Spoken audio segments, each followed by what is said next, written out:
Welcome to the Cult Film Showdown's controversial Saturday morning cartoon series. My name is Jim Cotta. I'll be hosting this little soiree. I am joined by the fabulous Nick Boxer. Yeah.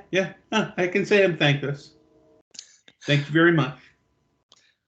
And let him finish his bowl of Fruity Pebbles. We've got Jack Hall. Jack Hall, and I'm finishing that bowl of Fruity Pebbles, and I'm at the same time have an itch, and it is where you think it is. That's right in the pebbles. Right in the pebbles. So, having wrapped up our Masters of Horror series, we wanted to try something different, and we knocked around a lot of ideas, and then we decided to come to a 10-episode series on animated shows from the 80s and 90s. And the concept of this is that there were a lot of weird cartoons made in the 80s and 90s, and a lot of surprising properties got turned into cartoons that these days you'll see on listicles under "they made a cartoon out of what?" kind of things. And we're starting off this episode with a double.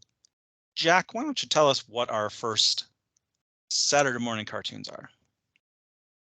First Saturday morning cartoons from I believe it's 1988, shortly off the heels of the RoboCop film. They made RoboCop the animated series, and of course, RoboCop the film came out in 1987. Was one of the. This is back in the day when action films were as violent as horror movies, as violent and gory as horror movies, which is something that really we don't see much anymore. Nowadays, if something's gory, odds are it's just in the horror movie genre. But action movies were very violent, very, very gory. And RoboCop is among the most violent and gory of any of them. And shortly after, it became a hit, and a lot of parents looked at it, thought RoboCop, hey, it's a cartoon for kids, not realizing there was R-rated, and a lot of kids were shown the film. And of course, they love RoboCop because he's basically a superhero, super cop, right? And so they decided to make this cartoon. It was part of Marvel's Action Universe, meaning that Marvel Comics actually, Disney now, owns the rights to this cartoon, though MGM Orion is the owner of the rights to RoboCop. So luckily, it doesn't really matter about where it should be streamed because it's as accessible as you could imagine, thanks to it being all on YouTube. And it's a very interesting cartoon, to say the least. Yeah, I don't think they could figure out the rights long enough to sue you if you wanted to distribute this. It is one Amazon owns it, Disney owns it, everybody owns it. Just put it out there. See who sues you. It's kind of fun. It is a curious property, and I think that this is a great place to start with our context for these shows. We're VHS era guys, and that's really the sweet spot of these animateds. They're fully on the VHS era. The thing that you get, as Jack said, you get the movies that like RoboCop, the parents rent not knowing the content, and then you get the kids with an older brother, like I did, who would rent Chuck Norris movies and RoboCop and anything we wanted to see. Took us to see Die Hard in the theater when I was like 13 or something. But that meant that there was a knowledge of these characters that was different than the R-rated films would have been like 10 years earlier. Yeah, absolutely. It's I'm not sure when I first saw I think I was 14 when RoboCop, when it exploded, because it came out in kind of, it's just not a very large budget film, actually, all things considered, even for the era. and it kind of slowly built momentum. And the thing is, it is a film that got very well reviewed, despite the violence and the fact that it looks like it may be a kids' movie, because it's got this nihilistic, subversive feel to it, and with a lot of political commentary and stuff like that too. So I mean, it worked for adults as well, and it just kind of rolled on and became increasingly popular. But the fact is, they must have either known quite quickly that it was going to be a hit with kids, or just greenlit it immediately as soon as it was, because I mean, this cartoon was in production pretty quickly after the film came out. I remember sneaking into this sucker. It's responsible for my second ticket for Howard the Duck.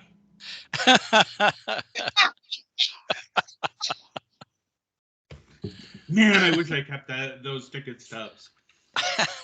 I'm looking up. I do not think Howard the Duck. I don't think timeline wise, I'm not sure that works out. So I'm going to double check it. 86, 87. I mean, really, in those days, it didn't matter as much because theaters would bring back content much in a way they just don't do anymore. Especially drive-ins. I saw Return of the Jedi with a Gary Coleman movie that was like 3 years old or something. The one where he's in a locker. I love that movie. That's the one. It's exactly the one. I can't even remember what it's called, but yes. We went home. Jedi was first, so we went home about 20 minutes in, and I never saw the rest of it until I was an adult. So yeah, we have those two things, and also the company who owned the rights to RoboCop, they wanted a PG for the second one. It didn't get it. But as you were saying, did for the third PG-13 for part 3, PG-13. That's right.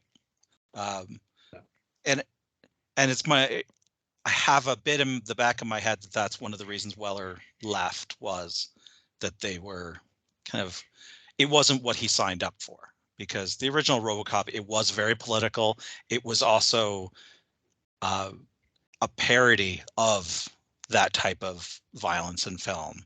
So it was intentionally over the top. It was intentionally way too much. I think it also had to do with the makeup. He never was a fan. Yeah, that's fair. I mean, that's a rough thing to be in for the full shoot. I think later they gave him fiberglass, but that first suit was really clunky. Nick, tell us a bit what happens in RoboCop's premiere episode. And good luck. Yeah, basically it continues basically where the movie left off, kind of, except everyone who died in the first one is now alive. RoboCop is a cop. There is a gang on the loose of the city of New Detroit, the Vandals, who wear very cool Marvel-inspired Punisher t-shirts. I love when a gang commits to a fashion sense. Yeah. And they're supplied by a bad guy within the government that really wants to get Ed 209 back online. Or they may have added a number to that thing from the movie, but he looks exactly the same. 260, I think, was his number. And I don't assume it matters. It was Ed 209. I don't assume there's 41 in the middle there.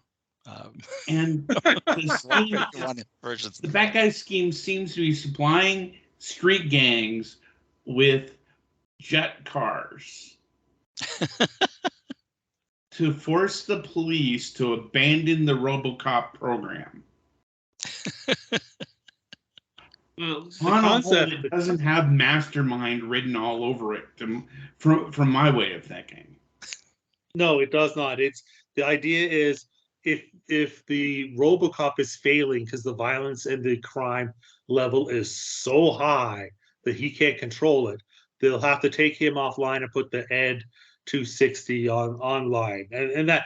But the thing about it is, So he has this demonstration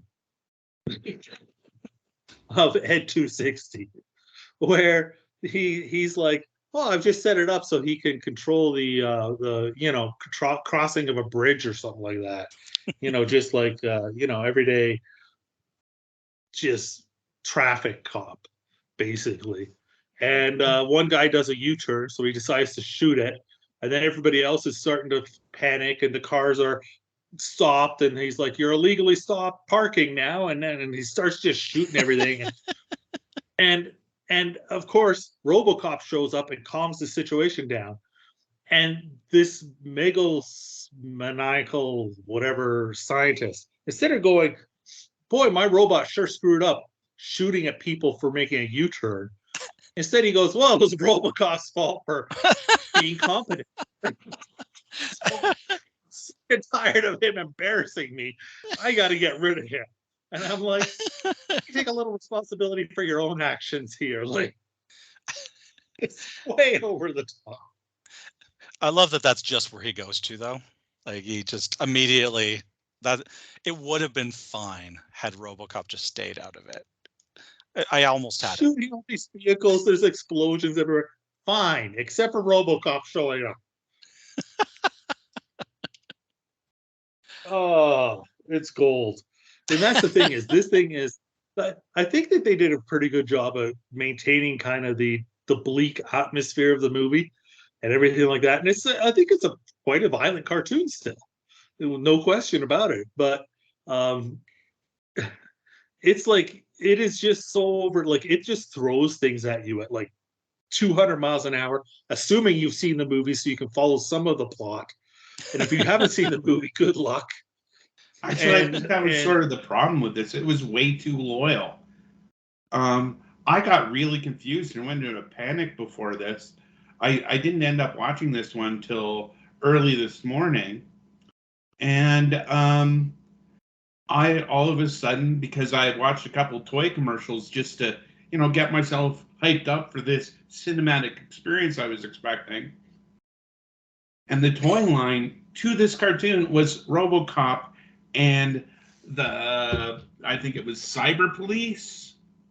Ultra Police. Ultra Police. Got that. There are no Ultra Police in any of these episodes.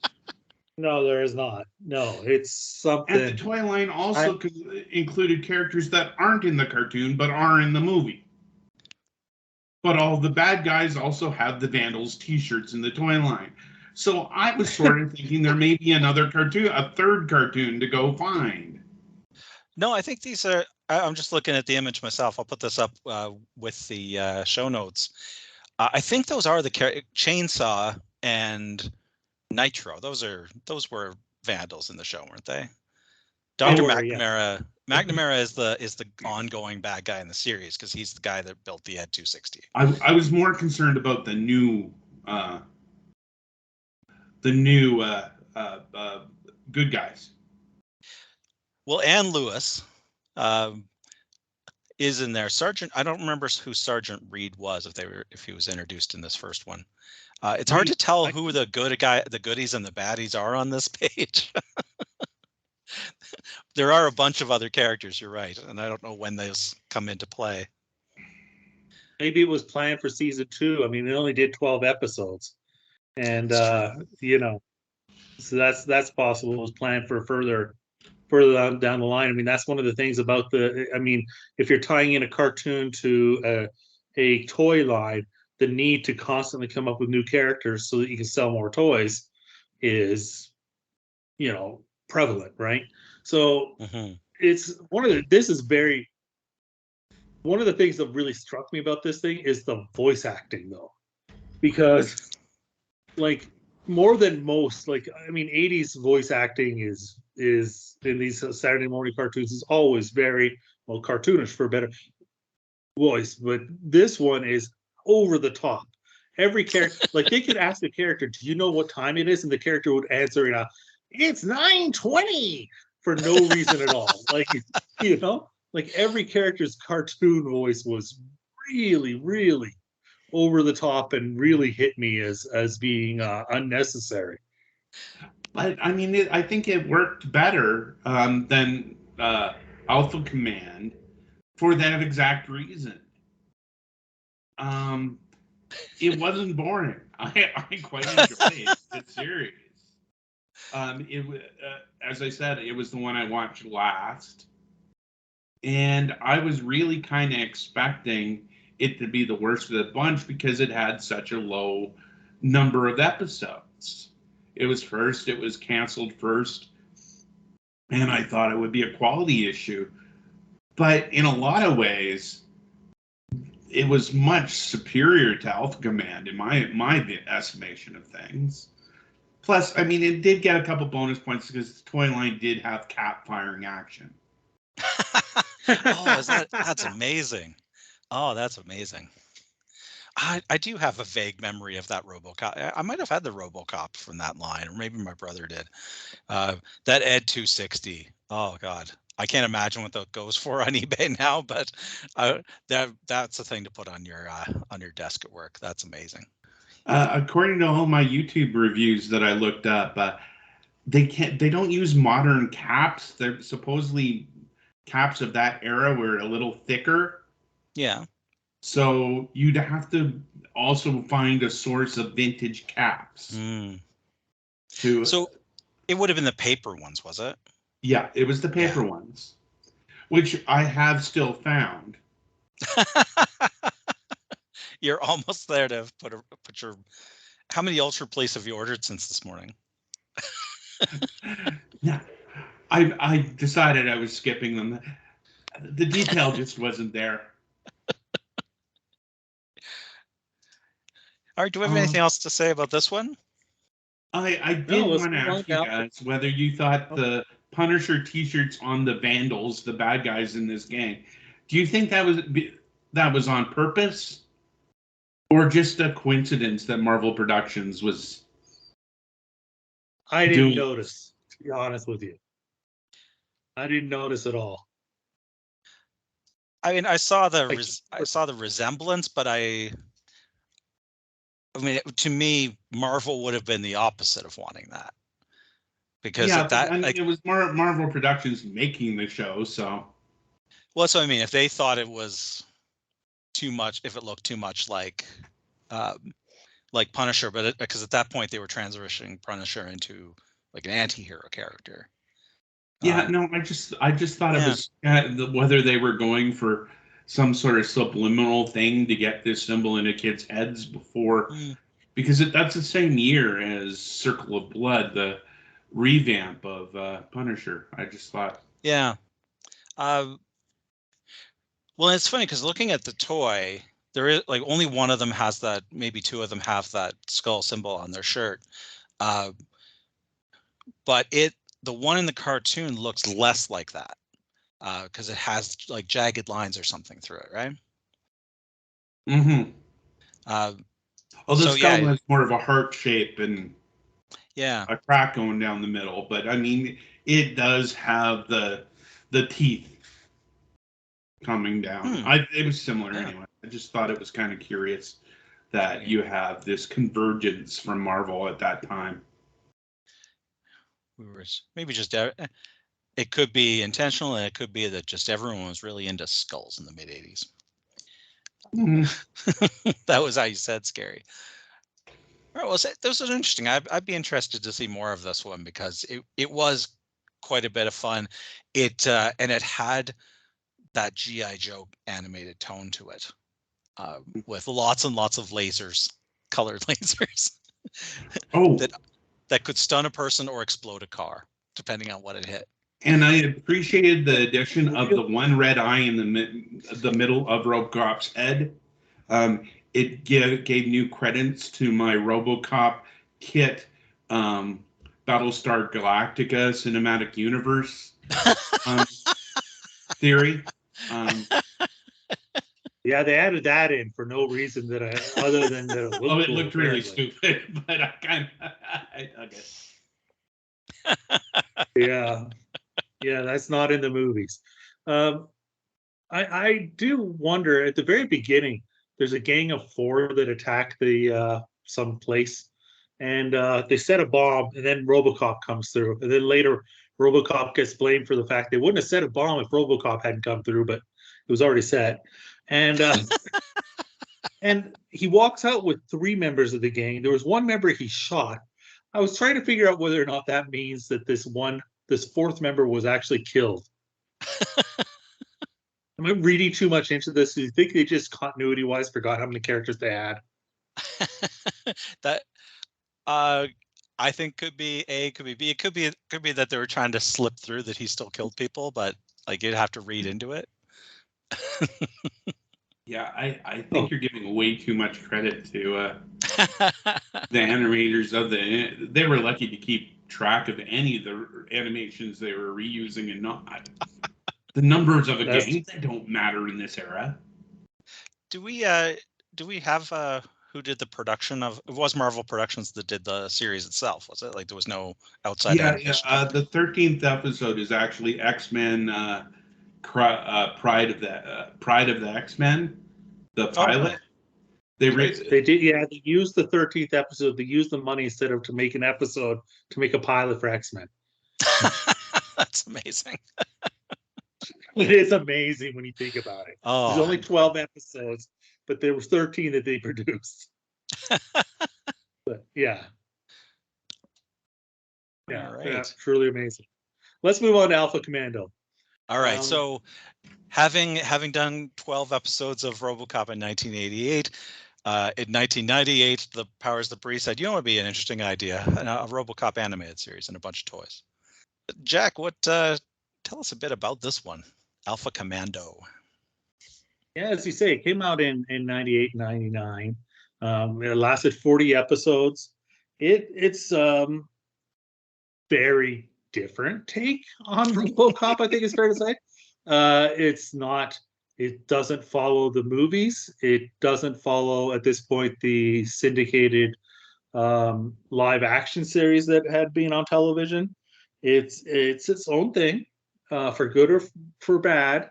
It was produced by the Summit Media Group, and I don't really know what to say about it because it's like RoboCop in name only. I think how much you enjoy this one might be tied distinctly into how big a fan you are of RoboCop. I think if you're not a big fan of RoboCop, you could just watch this and enjoy this. I think if you're a diehard RoboCop fan, you'll watch this and feel like they shit on your childhood. Well, this one reminded me a lot of a bunch of different comics that came out. Because this was just before the millennium, so there was a lot for those 10 or 15 years of someone thrown into the distant future of the 21st century. And I laughed so hard when this series started in 98. Has RoboCop reawakened in the distant future of 2020, I believe it is. Only for the pilot episode, it changes to 2030. Oh, that does. Yes, it does. Yeah, that makes more sense. That doesn't sense. make any sense. And we didn't get to it, but later on, he meets his kid in the future, and his kid is still 10 years old. So maybe continuity may have been a little loose. Was he only asleep for like a year or so? Like, what was like? They don't. His wife and son also changed names, although that is explained in episode 9, as they had to go in the witness protection program or something like that. Because the guy insists on using his real name. Yeah, they were pretty loose with the continuity.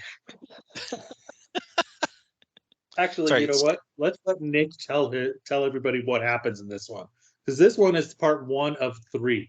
So it's a 3. I watched 2.5 of the 3, and I tapped out. I watched, unfortunately, all 3.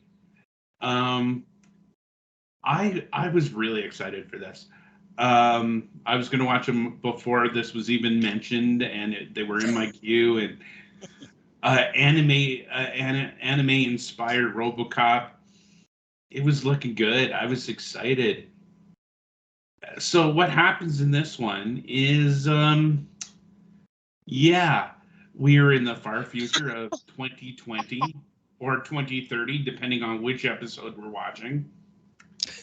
This takes place in New Detroit, and there's also New Detroit Convention Center, or it's really murky what's going on. You have the old New Detroit, and you have the new Detroit, which is a utopian United Nations complex. I was really confused by that. And the cops are really concerned that this one nation's leader of this new country is coming to visit, and it'll destabilize the entire world if he is killed, and they just don't want it happening on their turf. So they decide to resurrect after 5 years, RoboCop, just to make things go smoothly. And a terrorist organization shows up and tries to kill him, and shenanigans happen. It doesn't matter. It's RoboCop. There's good robots and there's bad robots, and everyone's confused. And RoboCop gets a whole bunch of neat attachments to his arm and his backpack. Yeah, he's essentially Inspector Gadget meets RoboCop at this point.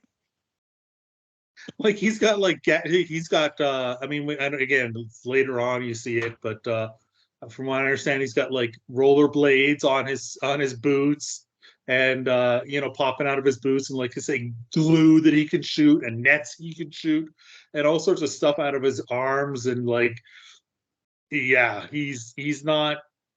This is not your father's RoboCop. This is this is your RoboCop. If this is a whole new generation, and let me tell you something, they went out of their way to give this RoboCop personality, because that's one thing is the RoboCop in the movies is very, I am, here's my prime directive, blah blah blah, protect the innocent, blah blah blah, and and that was the case for the last RoboCop, the animated series. In this one, he suits people up to the wall, and he says, "Stick around," and things like that. Like he's Arnold Schwarzenegger in dropping lines, like clever lines, like he was doing in his movies at the time. So I mean, it's RoboCop with personality in a alternate timeline future with two characters that were in the original movie, and none of them, two minor characters that are in the original movie, now showing up, and it's like super confusing. When you say two minor characters, you mean the police chief and RoboCop himself? Yeah, I think so. I think okay. so. No, I for a second there, I thought you were thinking I think his partner. There's a villain that shows up later on that is, was a minor character. Yeah, it's like the police chief is probably the most minor character. Like it's, I don't really like. I really was looking forward to this one too, because I heard somebody say a while back that this one was really good, but it's again, I don't know. It's like if the other one was too close to RoboCop, this one is too far. I mean, the fact that you got rid of, I mean, he still has a female partner, but it's not the same partner. It's a completely different character. I'm like, why? Like, why? Yeah, I mean, I was even unclear of who they were working for. Because she's CIA, I think. But during their off time, when they're not working for the CIA, they're cops. That's where they end up at the end of the third episode, is that Division Alpha, who she works for, and she talks to a computer screen that has a fuzzed out face on it. He has the line, "We're only human after all," and that implying that he's not, that he's sinister behind the scenes. So yeah, the end of the third episode she's assigned to stay with RoboCop, and her cover is that she is going to work for the police when she's not on a Division Alpha. Basically, like she's on loan. I don't know that it's undercover so much as like on loan to the New Detroit police.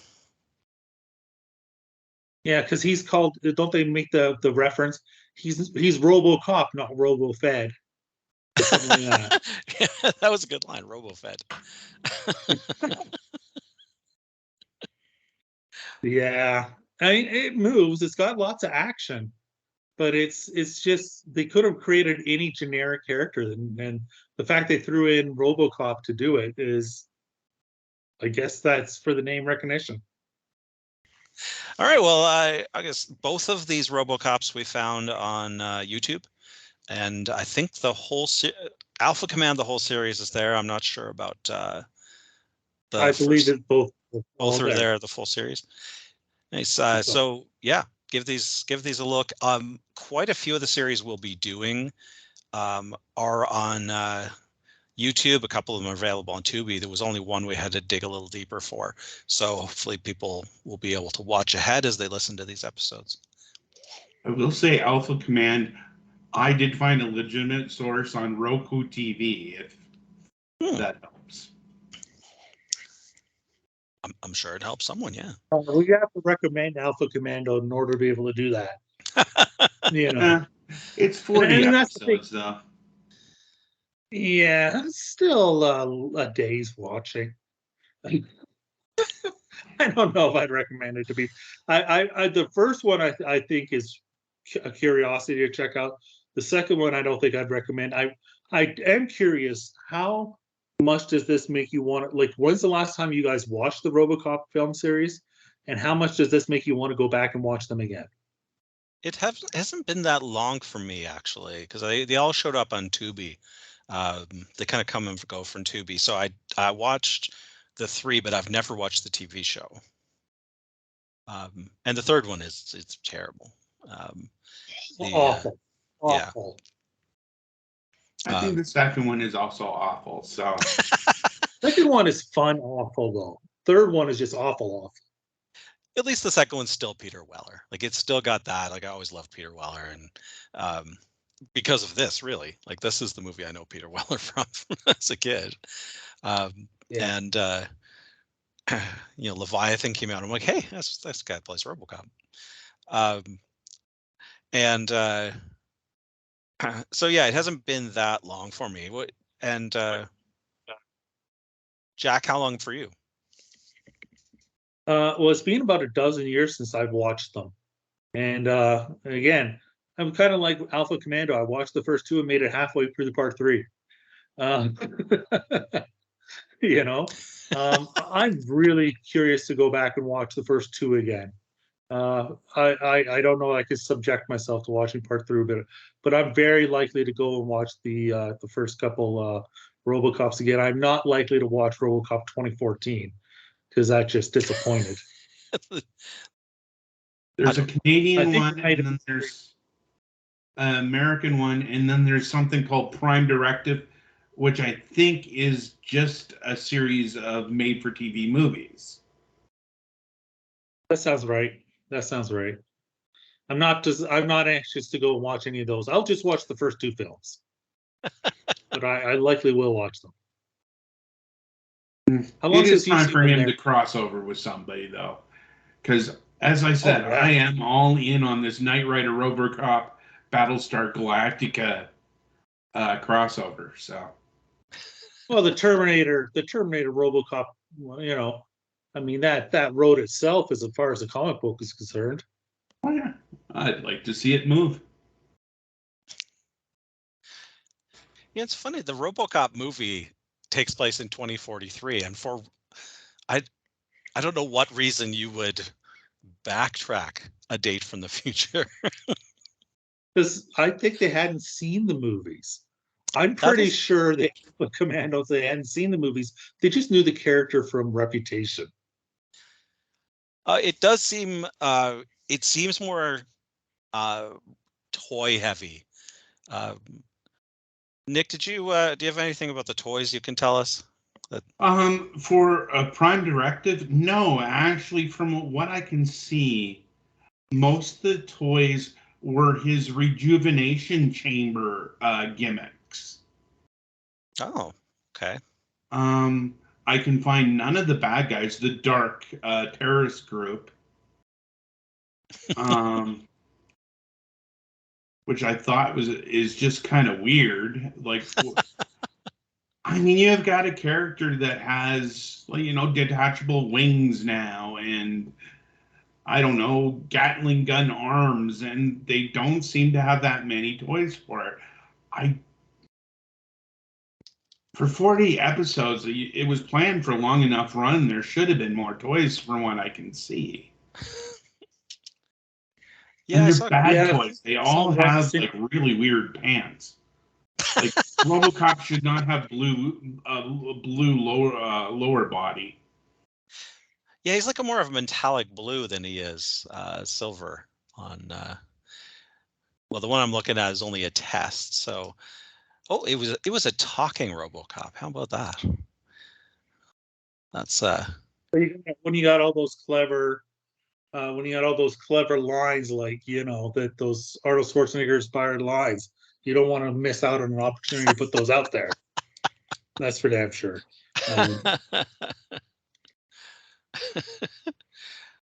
All right. Well, I'm still more excited about the 1988 RoboCop toys, and we should set up an eBay shop if someone wants to buy us a RoboCop toy. That would be great. I do love the rejuvenation, cryostasis. Like, what was the gameplay for that thing? Like, all right, wake RoboCop up again. For kids. Kids. Oh, you could set your own secret code. Nice. So if you didn't want someone getting your RoboCop, they would have to take the entire small plastic box. Which they probably would do anyways. All right. Well, this has been neat to look at these. I did watch all 3 of Alpha Commando. I'm good there, but I'm going to go look at the other 1988 ones, at least one more, get a feel for it. And the next thing we'll be looking at is one of the ones that, if you've ever come across one of those listicles of weird things that have weird IP that they made a cartoon from, this will be top of every list. We're going to look at the 1986 Rambo cartoon, and it was Rambo without a subtitle too, wasn't it? It was just Rambo. It was just Rambo for the first 5 episodes, which were like a little mini series type thing, like just a kind of a tryout, and then it was actually not a Saturday morning cartoon. It was a daily cartoon. They used to do those daily cartoons, like the He-Man was a daily cartoon, for instance. So it was a daily cartoon. They were doing 60 episodes overall, and it was known, yes, as but if you look at episode 1, the title card does say Rambo: The Force of Freedom. All right. All right. Well, that's what we're going to talk about. We'll have Jack repeat all of that at the beginning of the next one. So we are the Cult Film Showdown. We are on Instagram, and you can support us on Patreon, and you can subscribe on YouTube or your favorite podcast app. And we are sponsored by We Talk Podcasts. WeTalkPodcast.com has tons of our content, including The Octagon, so search for the ultimate B movie. And they have ongoing, temporarily suspended until there's more vintage movies. We need to wait until there's another crop of vintage movies that early 2000s can start being called vintage. And change our parameters that they include that we start bringing in more direct-to-DVD movies. And We Talk Podcasts have a Facebook and they have a Twitter, and you can keep up with everything that's going on that site. There's a lot of great stuff. And I will say, RoboCop, Alpha Commando, best theme song. And I don't know how many lines you're allowed to say before you have to pay royalties, but I think it's limited to 3. So the lines are RoboCop, RoboCop, RoboCop. Damn, that was good. RoboCop. All right. Well, now you said it. Well, I was starting a new quote. Like that was, I went back to the Okay. original line. All right. Well, I'll let our lawyers know. Yeah. Well, so yeah, we'll see. Maybe I'll have to trim one of those out just for legal purposes. All right. We'll talk to you next time.